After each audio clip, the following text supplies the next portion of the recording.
को जनसुनवाई में कलेक्टर आशीष सिंह तल मंजिल पर बैठे दिव्यांगों से मिले और उनकी समस्याओं को सुना। दिव्यांगजनों ने कलेक्टर आशीष सिंह को अपनी समस्याएं बताई, जिस पर कलेक्टर ने संबंधित अधिकारियों को तत्काल समस्याओं का समाधान करने के लिए निर्देशित किया। इस दौरान रेड क्रॉस के माध्यम से दिव्यांगजनों की आर्थिक सहायता भी की गई और जरूरतमंद वस्तुओं के आवेदन भी स्वीकृत किए गए। वहीं दिव्यांगजनों को रोजगार से जोड़ने की दिशा में भी महत्वपूर्ण कदम उठाए जा रहे हैं। इसके साथ ही काफी समय से बंद पड़ी निःशक्त जनों के लिए एकल खिड़की को भी फिर से शुरू किया गया।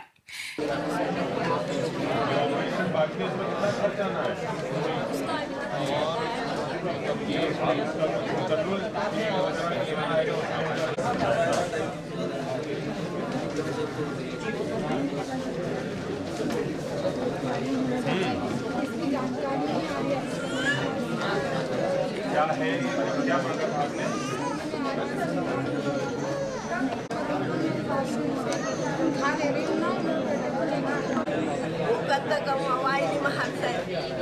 सर ये बिना परमिशन के बना रहा है और हमने मेरे मायके गई कब तोड़ दिया? 16 तारीख में मंगलवार के दिन आपको आवेदन देके गई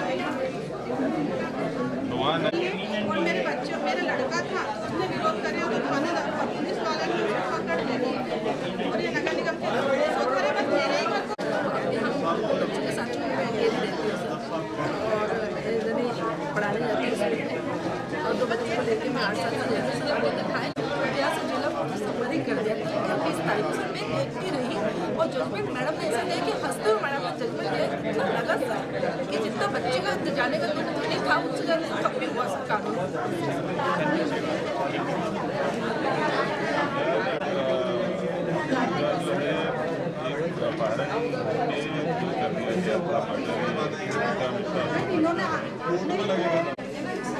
सर हमको 25 साल कितनी जनसुनवाई में भी हम आज आपसे कलेक्टरों से मिल चुके सर, हम हमारा कुछ भी नहीं हुआ सर। इनका क्या मामला है?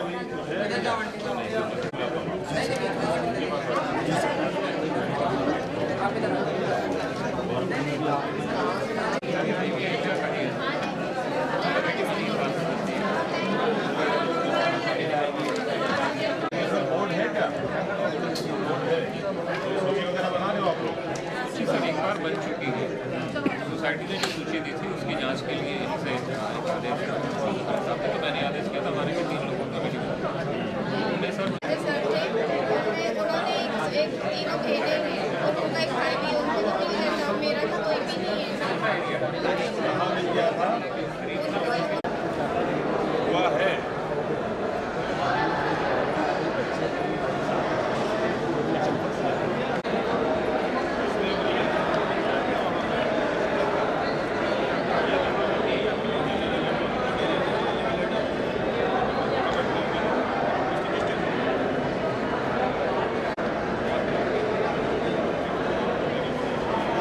जहाँ बताएंगे वहाँ जाना होगा तो फोन आएगा आपको।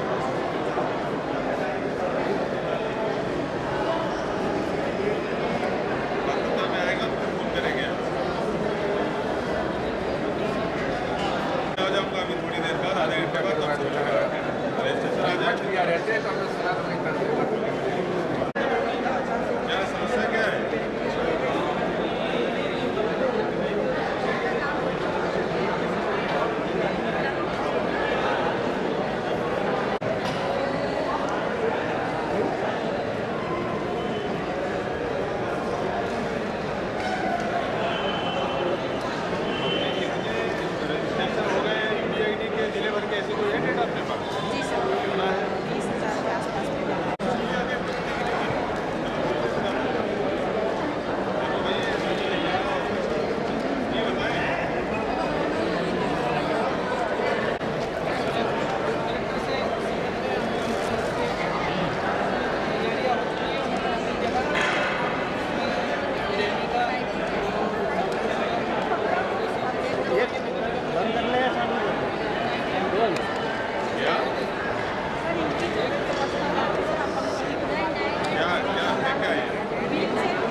उसमें हमने जो ये यहाँ पे फ्लेक्स वगैरह सब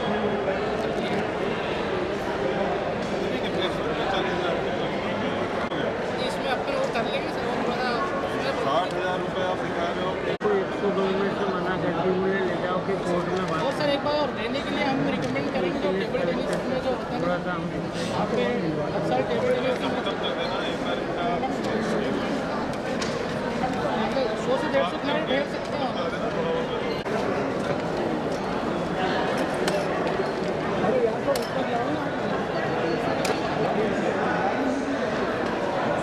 ठीक है, चलो कराते हैं। इंदौर कलेक्टर आशीष सिंह ने दिव्यांगों के बीच पहुंचकर उनकी समस्या अलग से सुनी और उनका निराकरण भी किया। कलेक्टर आशीष सिंह ने मीडिया से चर्चा के दौरान बताया कि जनसुनवाई में आने वाले आवेदनों का मौके पर ही निराकरण किया जाए ताकि उन्हें असुविधाओं का सामना न करना पड़े। ये प्रयास किए जाते हैं कि दिव्यांगजनों की सुनवाई तल मंजिल पर ही की गई। का निर्माण को लेकर मौखिक शिकायत जा रही कि अतिक्रमण है वो हटाया नहीं जा रहा है। निगम से आदेश हो चुके हैं लेकिन भवन अधिकारी जो है उसका पालन नहीं कर रहे। देखिए, RE2 के संबंध में कुछ रहवासी आए थे और उनके द्वारा कहा जा रहा है कि लगभग 250 के आसपास मकान हैं, उनमें से कुछ खाली भी हो गए और कुछ खाली भी कराने हैं। चूँकि विस्थापन से जुड़ा हुआ मामला, इस संबंध में अभी तक क्या कार्रवाई हुई है और क्या होने वाला है, इसमें नगर निगम से चर्चा करी जाएगी और जितनी जल्दी भी संभव होगा उतनी जल्दी इसको रिजॉल्व किया जाएगा। सर, कुछ स्वास्थ्यकर्मी देखिए, ये जो शिकायत आई थी इसकी दूरभाष पर एक जानकारी ली गई है जिसमें पाया गया है कि लिखित में नोटिस देकर उनको लगभग 5 महीने पहले नौकरी से निकाला जा चुका है। बाकी जब लिखित प्रतिवेदन प्राप्त होगा तब आगे कार्रवाई करेंगे। सर, ई-रिक्शा को लेकर भी कुछ लोग आए थे। में कुछ दिव्यांगजन जो ई-रिक्शा चलाते हैं उनके द्वारा ये मांग करी जा रही है कि अभी जो ई-रिक्शास के रूट निर्धारित हो रहे हैं उनका उसको पालन न करना पड़े, उनको पूरे शहर का परमिट दिया जाए। आगामी जो सड़क सुरक्षा समिति की बैठक होगी उस पर अंतिम निर्णय लिया जाएगा, लेकिन मेरे द्वारा भी ये प्रस्ताव दिया गया है कि जो उनके घर के नज़दीक का रूट होगा उसका वो चयन कर सकते हैं जिससे उनको असुविधा भी न हो और नियमों का भी पालन हो सके। कलेक्टर आशीष सिंह ने कहा कि दिव्यांगजनों की जो भी समस्याएं थी उन्हें तत्काल निराकरण करने के निर्देश संबंधित अधिकारियों को दिए गए। वहीं उन्होंने स्वरोजगार से रोजगार की दिशा में जोड़ने के लिए भी तमाम प्रयास किए जा रहे हैं। कलेक्टर आशीष सिंह ने निःशक्त जनों के लिए प्रशासनिक संकुल में मौजूद एकल खिड़की का भी निरीक्षण किया और काफी समय से बंद पड़ी एकल खिड़की को फिर से शुरू करने का निर्देश दिया। एकल खिड़की के शुरू होने से दिव्यांगजनों की कई समस्याओं का निराकरण यहीं से हो जाएगा। नमस्कार, हम लोग कलेक्टर जी की जन सुनवाई में आए थे। ये मामला जो है ये 1975 इंदौर मास्टर प्लान की RE2 सड़क का है। कलेक्टर साहब ने जिस दिन पदभार संभाला था वो पहले दिन ही ISBT देखने गए थे। वहाँ उन्होंने देखा कि जो अप्रोच रोड है वो ईस्टर्न रिंग रोड 2 है जो 1975 मास्टर प्लान की है। कलेक्टर साहब ने उसी दिन निर्देश दिए थे कि जल्द से जल्द अतिक्रमण हटाया जाए बिचौली काकड़ का, जो कि झोपड़े खाली हो चुके हैं। उन झोपड़े वासियों को प्रधानमंत्री आवास योजना नीलगिरी परिसर में 2 साल पहले शिफ्ट कर दिया गया है। फिर भी जो BIBO हैं, जो अतिक्रमण हटाने के अधिकारी हैं, रिमूवल अधिकारी हैं, जोन 19 वार्ड 50 के, वो उस अतिक्रमण को नहीं हटा रहे हैं। इससे समस्या ये आ रही है कि एक तो ISBT खाली पड़ा है, RTO जाने के लिए लोगों को 5-5, 6-6 किलोमीटर का चक्कर लगाना पड़ रहा है। और हम जो 36 कॉलोनी के रहवासी हैं जिनके लिए RE2 इकलौती मात्र अप्रोच रोड है, उन्हें अपने ही घर जाने के लिए 1.5, 2-2, 3-3 किलोमीटर का चक्कर लगाना पड़ रहा है। ये हमारी समस्या है। हमने कलेक्टर साहब को आज फिर याद दिलाया कि अतिक्रमण नहीं हट रहा है आपके निर्देशों के बावजूद, निगम कमिश्नर के निर्देशों के बावजूद। तो आज उन्होंने 1:30 बजे मीटिंग का हमें आश्वासन दिया है और उस पर एक्शन लेंगे ऐसा उन्होंने कहा है। जिसमें करीब 36 कॉलोनी के हज़ारों रहवासी परेशान हो रहे हैं, अपने ही घर जाने के लिए लंबे लंबे चक्कर लगा रहे हैं। उन खाली पड़े झोपड़ों में बिचौली काकड़ के अतिक्रमण हो रहा है, लोग किराए से उन झोपड़ों को चला रहे हैं, वहाँ अनर्गल काम हो रहे हैं। तो हम ये आवेदन देने आए थे कि उन खाली पड़े झोपड़ों को तुरंत हटाया जाए। जी, मेरा नाम अभिषेक कुमार है। हम लोग दीपकुंज कॉलोनी में रहते हैं। RE2 रहवासी के हम लोग रहवासी हैं, सब लोग RE2 सड़क के। दिव्यांग जो एक व्हील चेयर क्रिकेट प्रतियोगिता होती है उस हेतु उनके द्वारा मुलाकात करी गई थी। पूर्व में रेड क्रॉस से 1 लाख रुपए की सहायता उनको ऑलरेडी प्रदान करी जा चुकी है। अतिरिक्त सहायता की उनके द्वारा मांग करी जा रही है, कुछ अतिरिक्त सहायता भी उनको उपलब्ध कराई जाएगी। किस तरह की परेशानी हो रही है? नर्सिंग ऑफिसर एसोसिएशन द्वारा 3/7 से चरणबद्ध आंदोलन किया गया था। उसमें जब हमारी माननीय स्वास्थ्य मंत्री और चिकित्सा शिक्षा मंत्री जी से बात हुई थी और आश्वासन के उपरांत हमने हड़ताल खत्म कर दी थी और उस समय सर के द्वारा आश्वासन दिया गया था कि आपका वेतन आहरित किया जाएगा और कोई कार्रवाई नहीं की जाएगी। शासन द्वारा तानाशाहपूर्वक रवैया अपनाते हुए हमारा वेतन रोका गया और एक वेतन वर्दी सेवा से रोकने के आदेश जारी कर दिए गए। उसके लिए माननीय मुख्यमंत्री जो ज्ञापन देने आए हैं कि इस कार्रवाई को तत्काल निरस्त किया जाए, नहीं आगे की रणनीति बनाई जाएगी। रमेश जाट, प्रदेश अध्यक्ष nursing officer association Madhya Pradesh. खिड़की से शुरुआत करेंगे सर। एकल खिड़की में किस तरह की व्यवस्थाएं हम करने जा रहे हैं? देखिए, आज सभी दिव्यांगों के लिए एकल खिड़की का आयोजन किया गया है। एकल खिड़की की शुरुआत करी गई है। खास तौर पर मंगलवार को बड़ी संख्या में जो दिव्यांग आते हैं तो कई सारे लोगों का UDID में रजिस्ट्रेशन कराना पड़ता है, जिससे कि उनको केंद्र सरकार की सहायताएं मिलती हैं। इसके अलावा नगर निगम से संबंधित समग्र और पेंशन से संबंधित काम रहते हैं, जिससे उनको पहले अलग अलग जगहों पर भटकना होता था। DDRC भी जाना पड़ता था, नगर निगम के विभिन्न जोनों में जाना पड़ता था। आज से जो व्यवस्था शुरू हुई है उससे उनकी भागदौड़ पूरी तरीके से कम हो जाएगी और ये खिड़की मंगलवार के अलावा दूसरे दिन भी अलग स्वरूप में, चाहे रोजगार हो या उनको कुछ सूचनाएं देनी हो, उस स्वरूप में बाकी दिनों में भी जारी रहेगी। ये ज़रूर है कि मंगलवार को वहाँ पर प्रॉपर संख्या में जो कंप्यूटर ऑपरेटर और दूसरे लोग हैं वो भी बैठा करेंगे। सर जी, हम लोग आज कलेक्टर महोदय के माध्यम से माननीय मुख्यमंत्री जी को ज्ञापन देना है कि जो हम लोगों ने हड़ताल करी थी 6 दिन की, 3/7 से 16/7 तक हमने करी थी, 10/7 से 16/7 तक करी थी, तो उसका वेतन हम लोगों का काटा गया है। 6 दिन का वेतन काटा गया है और हमारे पर एक और कार्रवाई का आदेश अभी आया हुआ है कि इनकी इंक्रीमेंट वेतन वृद्धि रोकी जाएगी।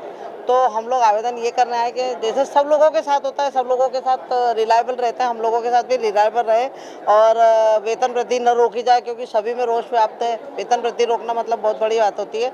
6 दिन का वेतन भी काटा गया है, तो उन सर के माध्यम से हम ये मुख्यमंत्री महोदय सर को ये संदेश पहुंचा रहे हैं। कितने लोग हैं प्रभावित? सर सभी प्रभावित हैं, सभी पूरा नर्सिंग ऑफिसर एसोसिएशन के अध्यक्ष महोदय हैं, सभी 12 जो सभी जिले से हैं, पूरा MP हम लोगों के साथ है, हम पूरे मध्य प्रदेश के साथ ही ये हुआ है। मेरा नाम गायत्री वर्मा।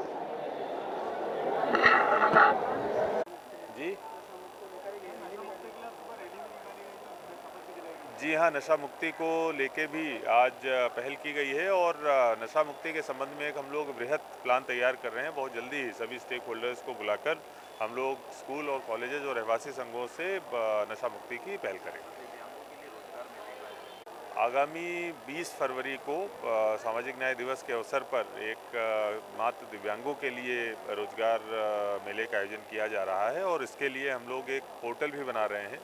एक स्वरोजगार के लिए पोर्टल भी बनाएंगे, जिसमें कि दिव्यांग भी रजिस्टर कर पाएंगे और जो लोग दिव्यांगों को नौकरी देना चाहते हैं वो भी उस पर रजिस्टर कर पाएंगे, जिससे कि दोनों के बीच में मेल मिलाप करके अधिकांश लोगों को रोजगार दिलाया जा सके। इसके साथ साथ जो स्वरोजगार की दूसरी सरकार की स्कीमें रहती हैं संबंधित विभागों के जरिए, उनके माध्यम से भी उनको रोजगार दिलाया जाएगा। अभी से हमारी तैयारी चालू हो गई है। 20 तारीख को बड़े मेले का आयोजन किया जाएगा। क्या मामला है? मैं ग्राम वनवासा में काम करती हूँ, पंचायत में। विगत 2016 से काम कर रही हूँ। आज मुझे 8 साल हो गए काम करते हैं, लेकिन इन्होंने क्या मेरे 6 महीने से सैलरी नहीं दी। मेरे पापा का हॉस्पिटल में एडमिट थे। मेरे पापा हॉस्पिटल में एडमिट थे, उनको अटैक आ गया था, तो 15 दिन की छुट्टी ली थी मैंने। इस बीच में उन्होंने बोल रहे कि अब तुम 2 महीने से नहीं आ रहे हो।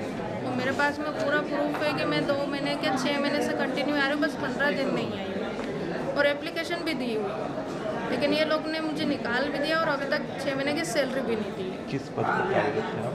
जी, मैं हाउस टैक्स वसूली करती हूँ और ऑफिस में भी काम करती हूँ। उनका क्या कहना है, क्यों निकाला? वो तो यही बोल रहे, बोले कि आप आए नहीं 2 महीने से। मैं 15 दिन से नहीं गई हूँ बस। आउटसोर्स कर्मचारी हैं या फिर सरकारी कर्मचारी? किस तरह से ज्वाइनिंग हुई थी आपकी? सर, नियुक्ति हुई थी हमारी। नियुक्ति जैसे अपने सचिवों की नियुक्ति कैसी होती है, बस वैसी नियुक्ति हमारी हुई। अभी आपने शिकायत करी कलेक्टर साहब को, क्या आश्वासन है?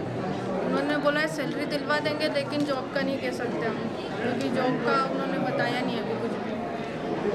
और जॉब तो मुझे, क्योंकि 2016 से काम कर रही हूँ, आज मेरे को 8 साल हो गए, तो ऐसे थोड़ी ना निकाल सकते। तो नोटिस वगैरह दिया? नोटिस नहीं दिया, जज्बा भी नहीं करा। सिर्फ 4 जनों को बिठा के उन्होंने वो करी, ग्राम सभा करी। तो 4 जनों में बैठ के ग्राम सभा थोड़ी ना होती है, कम से कम 30-40 जने होना चाहिए उसमें। कौन है सरपंच वगैरह? ममतेश प्रवीण चौहान। उनके द्वारा कार्रवाई की? जी। आगे क्या एक्शन लेंगे? वो देखते हैं। क्या बोलते हैं, क्योंकि मुझे नहीं लगता कि वो लोगों ने रखेंगे मुझे। आपका नाम है? नम्रता अकोदिया।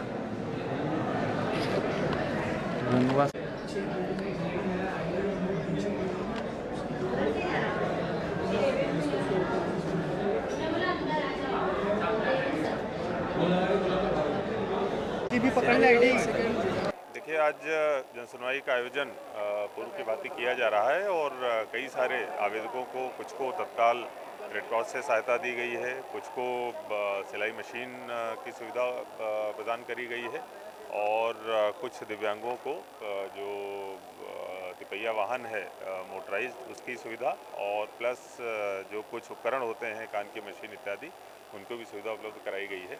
आज से हमारी जो एकल खिड़की है, जो पूर्व से काफ़ी समय से बंद चल रही थी दिव्यांगों के लिए, आज वो भी हमारे द्वारा प्रारंभ कराई जा रही है और ये एकल खिड़की दिव्यांगों संबंधी जितनी भी समस्याएं हैं, खासतौर पर मंगलवार के दिन, क्योंकि बड़ी संख्या में दिव्यांग आते हैं, तो किसी को UDID के रजिस्ट्रेशन की समस्या होती है, किसी को समग्र ID में रजिस्ट्रेशन की समस्या होती है, किसी को पेंशन हेतु आवेदन करने की समस्या होती है। इसके साथ साथ उनको जो रोज़गार से जोड़ने वाला हमारा अभियान चल रहा है, स्टार्टअप से जोड़ने वाला अभियान चल रहा है, उसके लिए भी ये एकल खिड़की एक मददगार साबित होगी। उसका आज से आरंभ हो जाएगा। इसके साथ साथ दिव्यांगों के अलावा जो दूसरे आवेदक आए हैं, उनका भी विधिवत सुनवाई करके कुछ को TL में मार्क किया गया है और अधिकतर लोगों की मौके पे ही समस्या का समाधान करने की कोशिश करी गई। सूदखोरी से परेशान होकर एक शिकायत आई है और इस हेतु SDM को निर्देशित किया गया है कि तत्काल ही जो संबंधित अधिनियम है, उसमें नियम है, उसमें प्रकरण को दर्ज किया जाए। उसको मेरे द्वारा TL में लेकर उसकी मॉनिटरिंग भी करी जाएगी और अगर दोषी वो पाएगा तो निश्चित रूप से कार्रवाई होगी। सर, एक वसूली अधिकारी है ग्राम